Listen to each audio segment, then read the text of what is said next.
tuvimos que finalizar la transmisión que estábamos realizando porque no podía observar qué estaba sucediendo. Claro, ¿verdad? Ya me di cuenta que cualquier cosa, si un día me enfermo, si algo me pasa, Jonathan puede perfectamente sustituirme en el programa, ¿verdad? Entonces, ya por ese lado estamos bien, pero quisiera ver si podemos entonces reiniciar la entrevista dándole la bienvenida y tal vez entonces ubicándonos en el tema. En primera instancia estamos aquí para conversar acerca de las medidas que ha anunciado el gobierno que propondrá al Fondo Monetario Internacional, esto debido a la crisis económica que padecen nuestras finanzas públicas.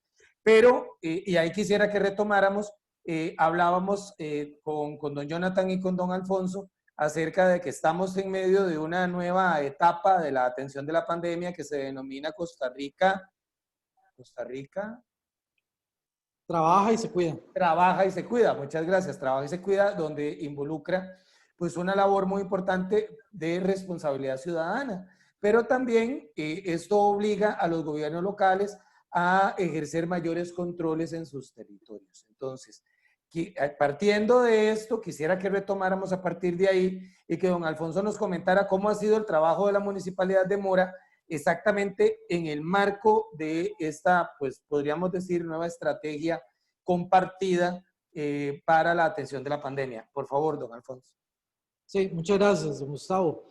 Sí, efectivamente, desde el Cantón de Mora hemos estado trabajando en la implementación de este nuevo modelo que, como lo comentaba anteriormente, ya nosotros veníamos implementando muchos de estos pasos que al día de hoy tenemos que dar.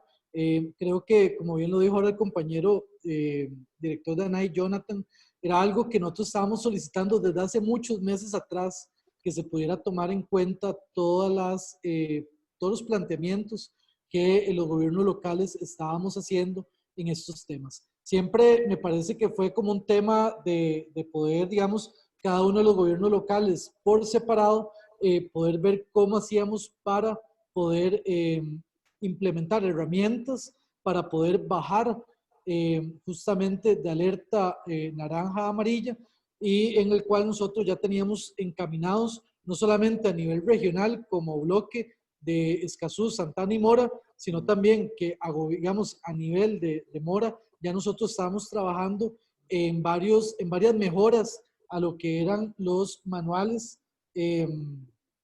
estratégicos para poder otra vez retomar ciertas actividades. Por ejemplo, te voy a decir una que nosotros estamos trabajando muy fuertemente, el tema del servicio express. O sea, nosotros hicimos un manual de procedimientos para el servicio express. ¿Por qué? Porque estaba creciendo en ese momento el servicio express exponencialmente y era uno de los focos más grandes que nosotros estábamos viendo. Nosotros comenzamos a trabajar directamente con el comercio. Comenzamos a trabajar, digamos, la plataforma con el comercio. Tuvimos reuniones de seguimiento, también retroalimentación por parte de diferentes sectores, y así fue como comenzamos a ir construyendo manual por manual para nosotros también presentarlo a la ciudadanía y también aquí compartirlo con todas las municipalidades, porque es que aquí también no se trata de ver quién es el que inventa algo para su municipalidad, no, o sea, es el ver cómo podemos hacer para que todos los esfuerzos que hagamos los podamos compartir entre los gobiernos locales y así poder aplanar la curva, ¿verdad?, de crecimiento del COVID.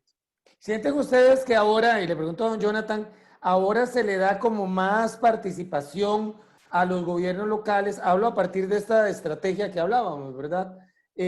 Para que puedan, no sé, ejercer una mayor gobernanza dentro del territorio, don Jonathan. Antes la queja de los alcaldes era esa, precisamente, que casi que no se les tomaba en cuenta, que solamente se les giraban instrucciones y que recibían la información incluso a veces hasta tarde. Sí, es que el modelo de la atención de la emergencia, desde marzo hasta todavía hace un poco más de un mes, fue un modelo de carácter centralista, bajo el modelo inclusive de la danza y el martillo, donde con datos epidemiológicos se decía cuál es el comportamiento de las personas en términos propiamente de contagio, y a partir de allí pues se cierra o se abre. Y los municipios que eventualmente conocen en el territorio dónde están las personas, en qué lugar, estamos ya segregando el tema de un carácter inclusive cantonal, distrital, a un tema de carácter barrial. Entonces, yo en una reunión inclusive en el Ministerio de Salud decía lo siguiente, con base en la información que suministran los señores alcaldes y señoras alcaldesas. No es lo mismo en un barrio 5 personas contagiadas en una misma casa a en el mismo barrio 5 personas contagiadas pero en diferentes casas. Y esa capacidad de síntesis territorial o barrial, la única partícula gubernamental que lo va a poder hacer es el municipio. No lo puede hacer el Ministerio de Salud ni lo puede hacer nadie más. Entonces, partiendo de allí, efectivamente, creo que hubo un giro, lamentablemente, pues un poco tardío con respecto al tema propiamente del manejo de la pandemia, porque como bien lo decía el señor alcalde de Mora, era un tema que se venía insistiendo en que se utilizara a las municipalidades dentro del concepto de Estado unitario para que fueran parte del sistema de gestión de riesgo, que por ley también lo es. Y bueno, ahora se está con un modelo de gestión compartida que esperamos que en los próximos días se empiecen a ver acciones ya mitigadoras por parte de los municipios y que eso efectivamente permita poder aplanar un poco la curva del contagio que lamentablemente, según el Ministerio de Salud, está el pico más alto para el mes de octubre. Muy bien. Sí, Ahora les preguntaba cuando... efectivamente, Sí, sí, don Alfonso. sí, efectivamente eso que comenta Jonathan, Gustavo, perdón que te interrumpa, son los mapas de calor, básicamente, que han estado trabajando los municipios, ¿verdad? Donde nosotros básicamente sabemos en cuál comunidad, en cuál caserío es donde hay contagios y a partir de ahí nosotros poder trabajar muy en concreto con las diferentes instituciones del Estado y poder apoyar todas las medidas que nosotros podamos plantear desde el gobierno local. Muy bien. Ahora, cuando se nos cortó la comunicación, yo les preguntaba acerca ya de la implementación de los planes, ¿verdad? En la cual, pues los gobiernos locales están en este momento, algunos ya más avanzados, como es esto, ¿verdad? Son 82 realidades, lo decimos constantemente, 90 realidades si queremos incluir a los consejos de distrito. Algunos están más avanzados, otros están un poquito más, ¿qué podemos decir? Van trabajando el plan. ¿Cómo están ustedes, don Alfonso? ¿Cuál es la situación de Mora con respecto a estos planes de atención territorial de la emergencia? Sí, Gustavo, nosotros, como bien lo dije antes, ya habíamos trabajado, ya tenemos bastante en temas de comunicación, en temas de implementación. Esto es básicamente, es como un tipo de encuesta, ¿verdad? Vienen preguntas en las cuales vos tenés que ir punto por punto, ¿verdad? Haciendo ver, digamos, cuáles son las acciones que el municipio tiene que tomar y si has cumplido o no cumplido, digamos, y hay muchas que no dependen directamente de la alcaldía o de la municipalidad. Hay muchas que dependen, por ejemplo, del Ministerio de Salud de la localidad. Hay muchas que dependen de información que tiene que dar la Comisión Nacional de Emergencias a nivel local, el IMAS, el PANI, el AIA, el ICE, la compañía, o sea, en temas de electricidad, agua, conectividad, o sea, es un tema que se tiene que trabajar en conjunto. Obviamente nosotros, para el caso Mora, veníamos trabajando muy bien con el Comité Local de Emergencia, por lo cual el que ya a nosotros nos llegue, que fue también un poco a destiempo, ¿verdad? Cuando nos entra ya, digamos, listo el modelo de corresponsabilidad y que teníamos que presentarlo, de ahí comenzamos a correr y bueno, ya nos dimos cuenta que había muchas cosas que no teníamos, que teníamos que comenzar desde cero, pero había muchas otras que ya las teníamos bastante adelantadas.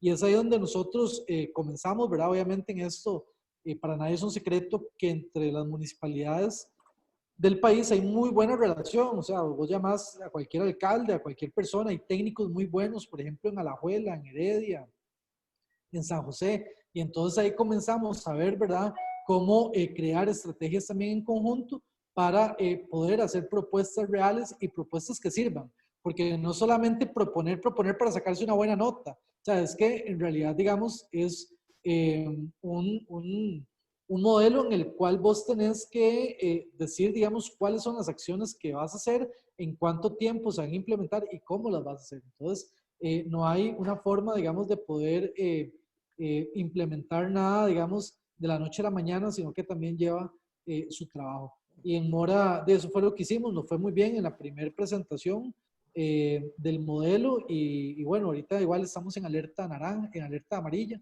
perdón.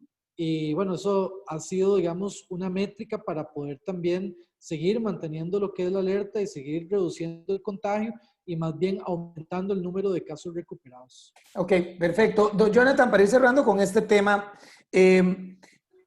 usted me decía ahora, antes de que se nos cortara todo esto, que hay un número importante ya de gobiernos locales que han presentado el plan o que tienen listo el plan. ¿Este plan se tiene que aprobar? ¿Cuántas son esas municipalidades?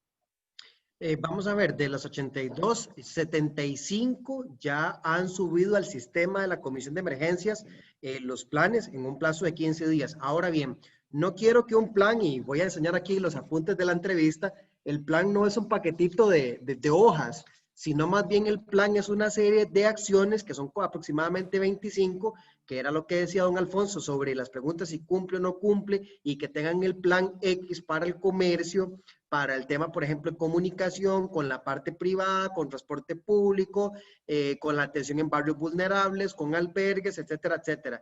¿Qué quiero decir con esto? El instrumento no es un instrumento machotero, es un instrumento más bien de mejora continua. Entonces, como lo bien decía ahora don Alfonso, ya ellos presentaron el primero, pero por ejemplo, hoy escuché en una reunión en la mañana que tuve el honor de compartir con la señora vicealcaldesa de Flores, que ya Flores va a ser básicamente uno de los primeros cantones que va a ser la segunda autoevaluación. O sea, es un instrumento que me permite ir mejorando, autoevaluándome para poder sostener. Si yo llego a cumplir con una nota de 80, con las acciones que estoy presentando en ese cuestionario que hice don Alfonso, se me va a permitir poder abrir más actividades comerciales. De lo contrario, si la tasa de contagio sigue en aumento en el cantón, aunque esté mitigando las acciones, perdón, aunque esté mitigando el tema del contagio por algunas acciones, quiere decir que eventualmente van a tener que tomar medidas ya más bien de cierre.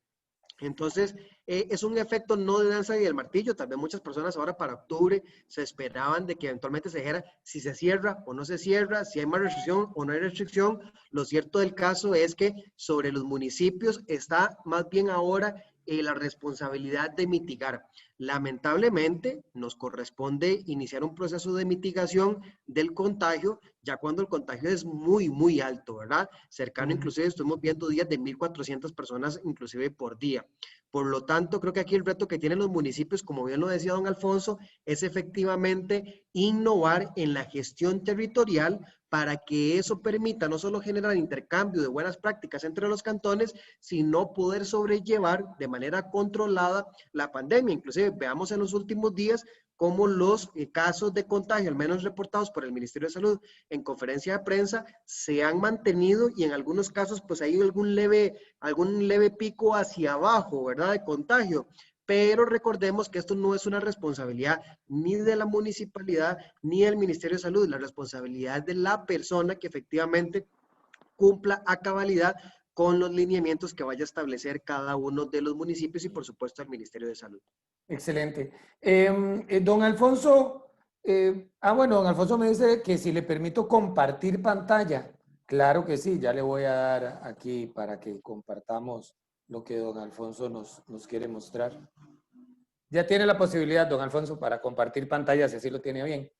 Muchas gracias, Gustavo. Por acá les quería presentar un poco, ¿verdad?, del esfuerzo que ha hecho no solamente el Cantón de Mora, o sea, lo han hecho muchos municipios, ¿verdad? Acá dentro de la página del gobierno local podemos ver una cejilla que es la de COVID-19 y acá es donde básicamente, ¿verdad?, presentamos el plan de gestión compartida, que nosotros le pusimos Mora se cuida, ¿verdad?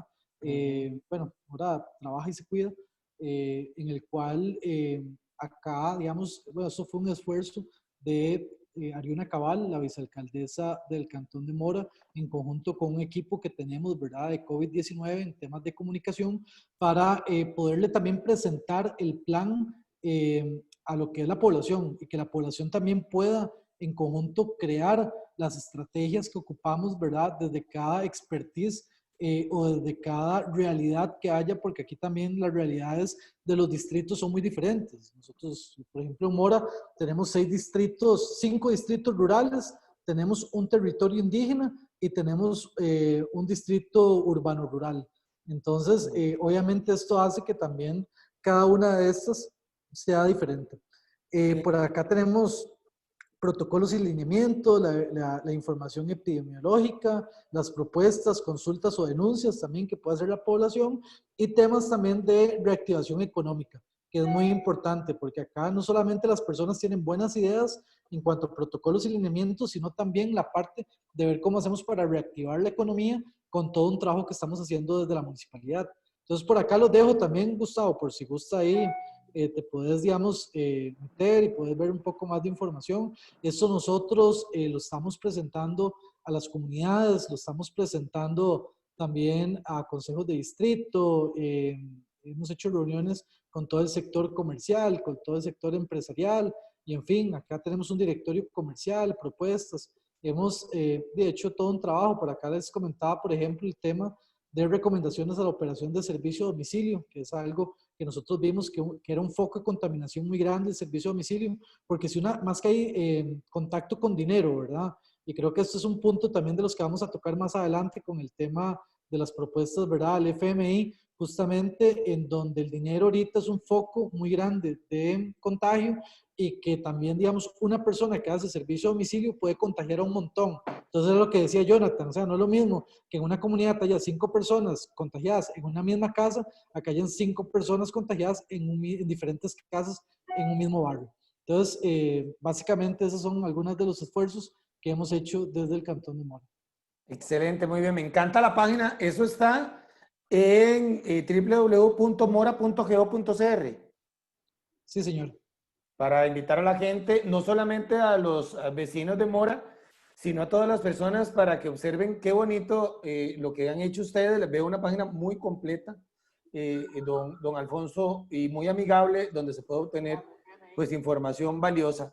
¿Ustedes creen, bueno, tal vez es una pregunta complicada, que si tal vez se les hubiera dado esta mayor atención y mayor empoderamiento a las municipalidades, tal vez los efectos de la pandemia en este momento hubieran sido menores? ¿Qué piensan ustedes?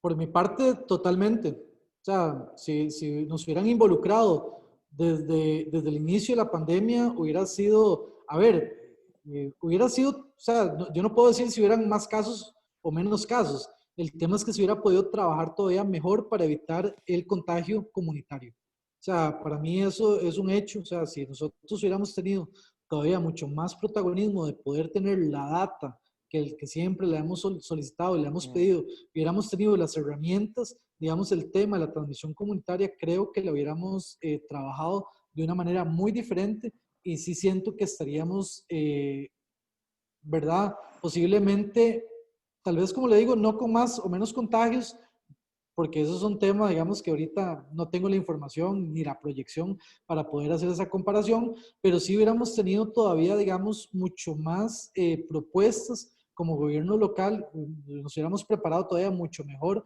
para poder afrontar esto, no solamente, Gustavo, desde la parte de sanitaria, sino también desde la parte de reactivación económica. O sea, hubiera golpeado mucho menos a lo que hubiera sido el sector productivo de este país. Muy bien, quiero comentarles que don Heriberto Cubero, alcalde del cantón de Avangares, nos está enviando saludos porque está siguiendo la transmisión. Así que un cordial saludo a don Heriberto, gracias por estar con nosotros. Estoy seguro que está atendiendo varias situaciones y al mismo tiempo pues escuchándonos o viéndonos a ratitos para compartir lo que está sucediendo en el cantón de Mora, por un lado, y también, bueno, las acciones en general por parte de la Asociación Nacional de Alcaldías e Intendencias. Así que un cordial saludo. Y también Laura Mora nos envió un saludo indicando que está muy interesante el tema que estamos tratando ahorita. Por cierto que ya vamos a cambiar porque nos hemos ido casi que la mitad del programa para hablar acerca de esto que definitivamente es muy importante y qué bueno que haya surgido en el marco de esta conversación. Pero ahorita queremos hablar también acerca de las medidas que anunció el gobierno hace creo que unos 10 días y que han despertado un amplio malestar en prácticamente todos los sectores de la sociedad costarricense, los sectores productivos sobre todo. Y el régimen municipal también se quiere hacer escuchar. Especialmente hubo una preocupación por el tema del impuesto sobre bienes inmuebles, que hay que la iniciativa de gobierno propone aumentarlo en 300%, ¿verdad? esto ha sido rechazado por el régimen, pero hablemos primero en general, don Jonathan, ¿qué han observado ustedes dentro de lo que es estas medidas que anunció la administración del presidente Carlos Alvarado? Bien, más que una manifestación de un sector, en este caso como régimen municipal, creo que es la manifestación propiamente de las personas electas popularmente del segundo nivel de gobierno que tiene este país, que son los gobiernos municipales, en este caso encabezada por los alcaldes, alcaldesas, intendentes e intendentes. Precisamente ante ese anuncio, la Junta Directiva de la ANAI la semana anterior se propuso analizar de manera detallada el pasado jueves el informe de propuestas ante el Fondo Monetario Internacional. Y con el debido permiso, tanto don Heriberto, que estaba saludando, como también de don Alfonso, ambos directivos de la ANAI,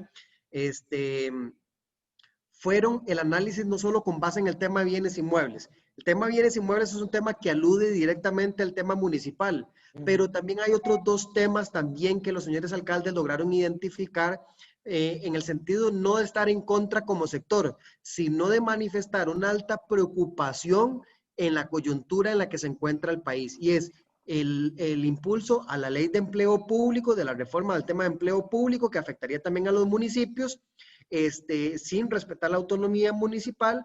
Y el tercer punto es el tema de las transacciones bancarias, el impuesto para las transacciones bancarias, que lejos de hacer aquí un análisis de números, porque actualmente muchos pagamos todavía comisiones en los bancos por transacciones inclusive mayores de lo que propone el gobierno, pero el solo el hecho de decir que se va a grabar una transacción bancaria ya genera una desconfianza en el consumidor, en el que utiliza el tema de las plataformas digitales, que por cierto en los últimos días ha aumentado su uso precisamente por el tema pandémico, y que esto podría conllevar inclusive a problemas de carácter social, inclusive de carácter inclusive de formalidad del comercio, o más bien de promoción de informalidad del comercio, por un tema inclusive de mayor contacto y también de mayor impresión de efectivo en las calles. Entonces, básicamente, reitero, es un acuerdo de junta directiva analizado por 12 alcaldes, la propuesta del Fondo Monetario Internacional, que no solo incluye la preocupación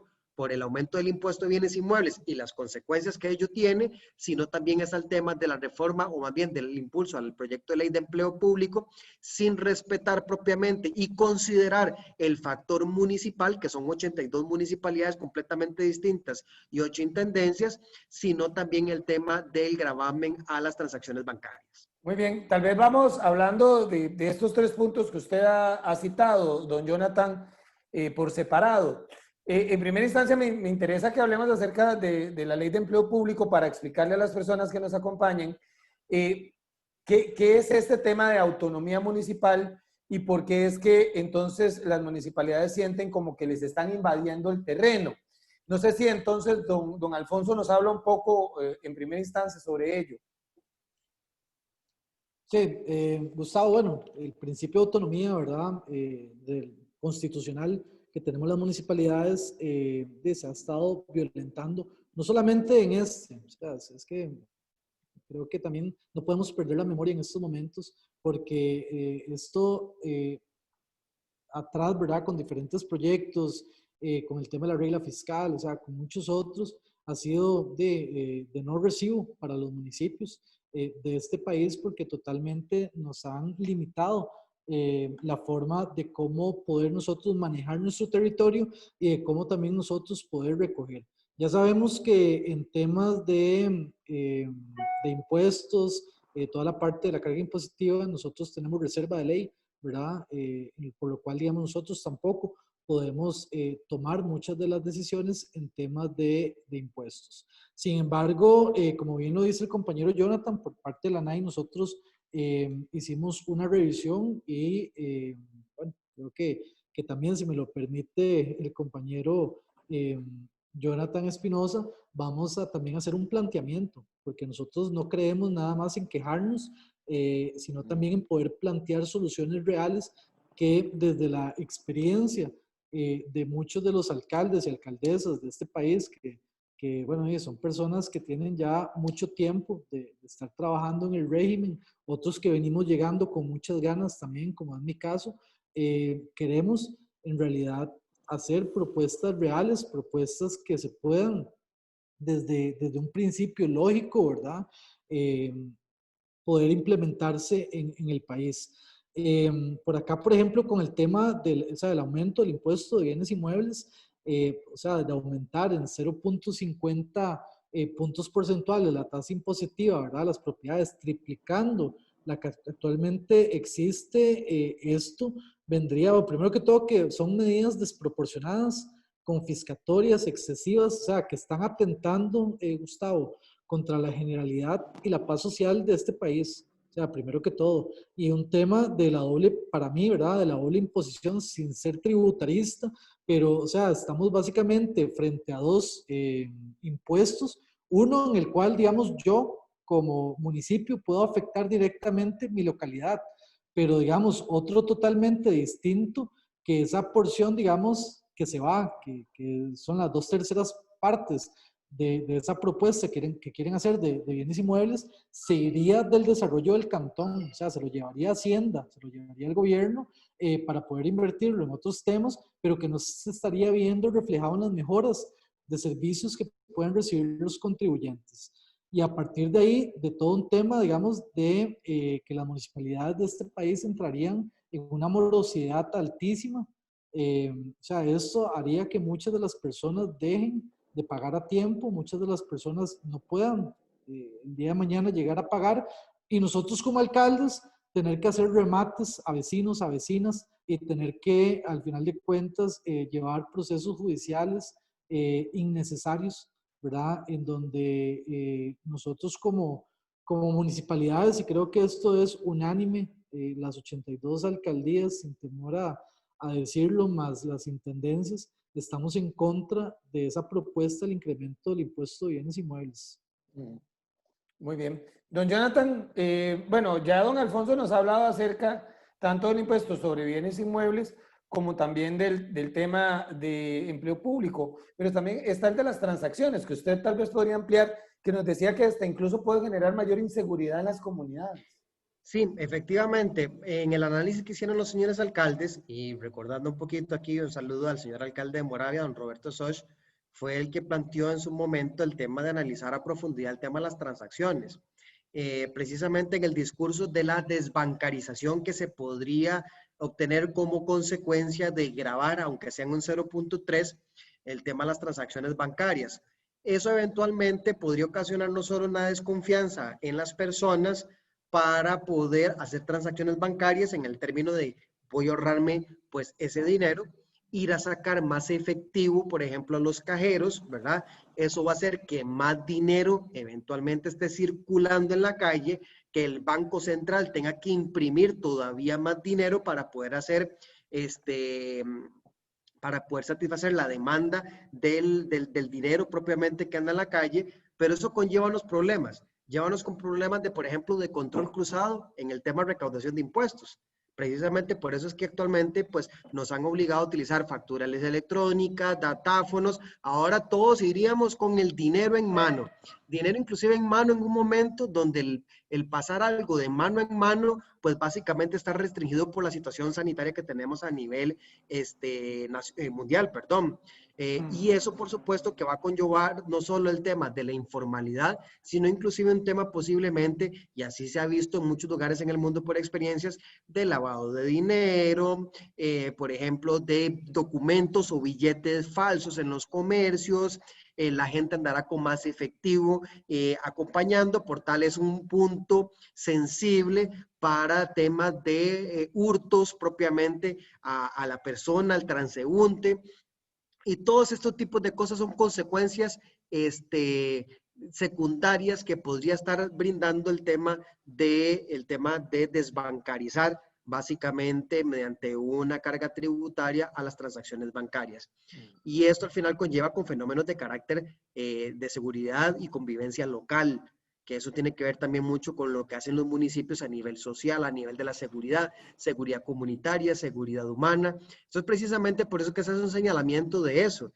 Y partiendo de allí, don Gustavo, y si me lo permite y con el permiso de ustedes, precisamente don Alfonso hablaba, no solo se trata de oponerse, en el caso de bienes inmuebles, por el hecho de que se aumenta el impuesto de una manera desproporcional y confiscatoria, ni tampoco se trata de oponerse al tema el tema de desbancarización o el tema del gravamen de las transacciones bancarias por un tema de una posibilidad de inseguridad ciudadana, ni tampoco oponerse por oponerse al tema propiamente de empleo público, porque resulta que las municipalidades no se quieren ajustar. No, todo lo contrario, se tienen que ajustar, pero se ajustan bajo el marco constitucional que establece nuestro país.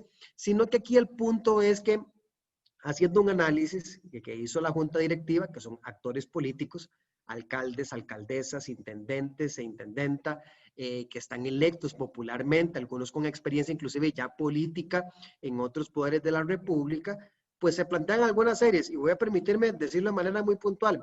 La Junta de Protección Social se le plantea, por ejemplo, hacer un gravamen a los premios de la Junta de Protección Social, que de todas formas al día de hoy ya existe mucha lotería de carácter clandestina en los diferentes cantones. Entonces, el más bien aumentar la carga tributaria al tema de la lotería y quitarle su exoneración, lo que va a hacer es promover más la lotería ilegal.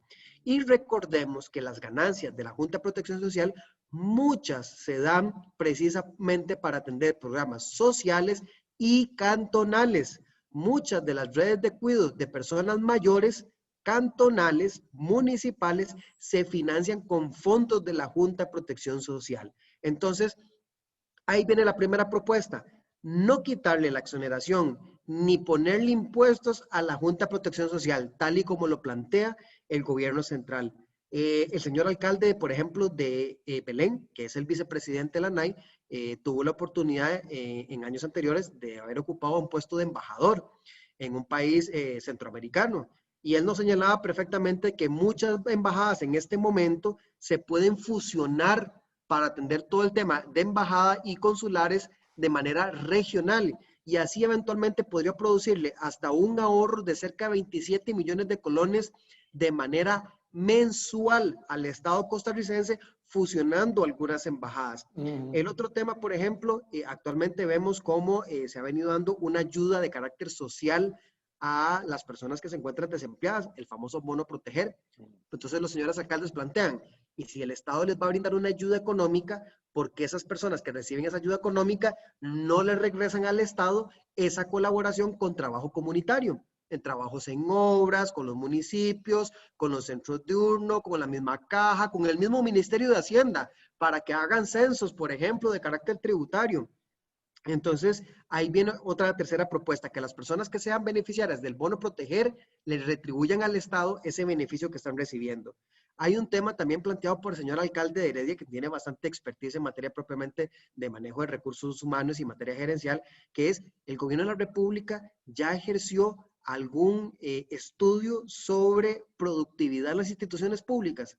Tenemos claro las instituciones públicas quiénes están produciendo bien y quiénes no. Si podemos ponerlas a producir con menores recursos o si tienen muchos recursos pero no están produciendo y podríamos ponerlas a reproducir. Alquileres. El tema de alquileres a nivel del gobierno central. La cantidad de alquileres que paga el PANI, el MEP, el Ministerio de Salud, y ahí puedo seguir con una seguidilla de instituciones de gobierno central. Pues, ¿por qué muchas de estas oficinas, que muchas son unipersonales, no albergarlas en las instalaciones municipales que eventualmente podrían perfectamente, como gobierno local, concentrar toda la oferta estatal para que la persona que llega a pedir una ayuda, alguna asistencia a las instituciones, sepa que en su municipio, que en su gobierno municipal, ahí puede encontrar toda la colaboración y no por un lado de que le dicen vayan al PAN y no, vaya a la municipalidad, vaya al otro, y más bien podría concentrarse, y la cantidad de ahorro en materia de alquileres que eso le podría generar propiamente al gobierno central. El otro punto, y ya para ir terminando, es que hay impuestos en el Estado central, en el gobierno central, que podrían recaudarse mejor de los que ya hay, lejos de estar aumentando la base impositiva en otros de fácil acceso. En una entrevista que tuve precisamente hace unos 8 días, decía que siento que el gobierno central tomó el camino más sencillo para recaudar dinero. Municipalidades, hágame un favor, recáudele 3 veces más a don Gustavo y de esos 3 veces páseme las 3/4 partes, pásemelas a mí. Y listo, resuelto el asunto. Pues un tema matemático muy sencillo de resolver. pero el tema no es ese. El tema es que efectivamente no podemos cargarle a la clase media una carga impositiva cuando, por ejemplo, el impuesto a las casas de lujo, actualmente recaudado por el gobierno central, tiene apenas una recaudación en promedio anual de 4.200 millones de colones, cuando el potencial del proyecto de ley, de la ley de casas de lujo perfectamente podría llegar a cerca de 12.000 millones de colones. Entonces, ¿por qué no recaudamos mejor ese impuesto? O, por ejemplo, los mecanismos de trazabilidad en los diferentes productos. ¿Cuántas veces la Asociación de Alcaldes, por medio de su junta directiva, no ha insistido, por ejemplo, en la trazabilidad de los licores, del contrabando de los licores? Pero no solo los licores, vemos como, por ejemplo, se incauta contrabando de camisetas, de productos, de juguetes. Entonces, ¿por qué no se utilizan mecanismos de trazabilidad que eso le permitiría recaudar mucho más al Ministerio de Hacienda? Y el último punto que se estuvo valorando fue también el tema de cómo eficientizar el Estado, cómo hacer el tema de la reactivación económica, las plantas de asfalto, cuántas plantas de asfalto tiene el Ministerio de Obras Públicas y Transportes que rondan por un costo de carácter anual, por lo menos todo el programa 327 de Obras Públicas, cerca de 100.000 millones de colones al Ministerio de Obras Públicas y Transportes. ¿Por qué entonces no ceder esas plantas de asfalto a los municipios o inclusive que quede en manos de empresas privadas eventualmente para que generen una mayor producción de asfalto, no solo a la red vial nacional, sino también a la cantonal? En términos sencillos, las propuestas que acabo de enumerar, tal vez me alargué un poquito, pero No, no, en está súper síntesis bien. son esas propuestas. Y esas propuestas, como ustedes ven, básicamente de las que planteó la Junta Directiva de la Asociación de Alcaldes e Intendentes, ninguna tiene que ver con plantear proyectos de ley, es simplemente con mejorar algunos temas de carácter administrativo que está en manos del gobierno central y, por supuesto, echar mano de la facilidad que tienen los gobiernos municipales en el territorio. Quisiera preguntarles, ¿esas propuestas ustedes ya las presentaron formalmente a alguien?